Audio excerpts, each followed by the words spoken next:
Exams are super close and I don't want you to waste your time, so here are the biggest revision mistakes students are making and how you can avoid them before your GCSEs. One of the biggest mistakes you can make for your exams is to make the notes that you need at the wrong time, and that time is during your revision, which does seem ironic, but the problem with making these notes during a revision is that revision is the time for trying practice questions and memorizing and recalling the information, and making notes compromises a lot of that time, which you don't want. So the next time you want to make notes for your exam, make them during the time that you're learning the material. So for example, after you've come back from your lesson. And don't worry, I'll make a full video on whether notes are used for revision or not, so subscribe for that. So I just told you that revision is the time for memorizing and recalling information, right?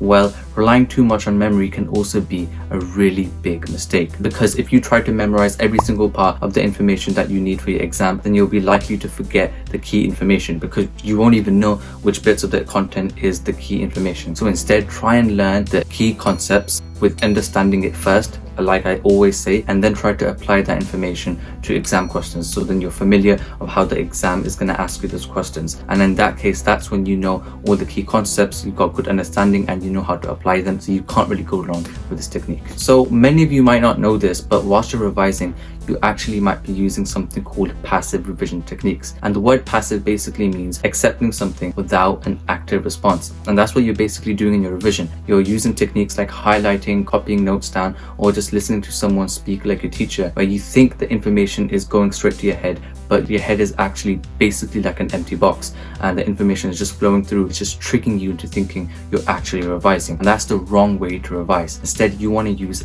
active revision techniques where you're actively revising. So for example, using flashcards to memorize, quizzes to test yourself, exam questions to test yourself, and summarizing notes into your own words so you have key points summarized as well, because these are all techniques where you're questioning the concepts, testing yourself, and memorizing those concepts as well. And that's when you know your information is actually starting to stick inside your head, and that is what you want. Another reason why you may not be getting the grades that you want is because you're not using the revision technique that suits you. So you might be a student who doesn't like memorizing information using flashcards, or maybe you're a student who doesn't want to spend ages and ages on making notes for your revision, and that's also fine. But instead of sticking to the same revision technique that's not working for you, try stepping out of your comfort zone and try other ways of revising, which I know is easier said than done, but once you actually do it, you'll know what works for you and what doesn't in terms of revision, and that saves you a lot of time for knowing how to revise when it comes to your real GCSEs and A-levels. Alright, so you guys remember Brilla, right? I talked about them in the previous video, and they're also the sponsor of this video as well. This video is all about telling you the new feature they unlocked, which is the competition arena. So you need 2 credits to enter the competition arena, and there's 2 bricks, a STEM brick and a humanities brick. You can choose whichever competition you want to enter, and if you do well in the subjects from that brick, then you can win some brills. But if you're the top scorer,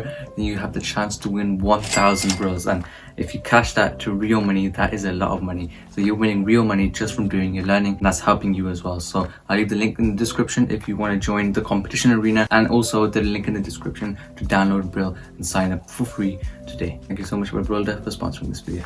The final mistake I'm going to talk about is one that I can guarantee many of you have suffered from, including myself, and that's letting the exam result cloud your judgment. Because you know those days when you tried super hard for an exam, but when it comes to the exam result, you just haven't got the grade? Well, that can really demotivate you to try hard for your next exam, right? And that's just the reality, but you don't want to do that. It's just a small exam, and if you make the tweaks for your revision and find out the mistakes that you're making, for example by using this video, then you can really have a big improvement only by changing your mindset. So maybe the only problem with your revision is that you just don't have the mindset, and once you change any of these mistakes, then I can guarantee you a huge improvement in your next exam.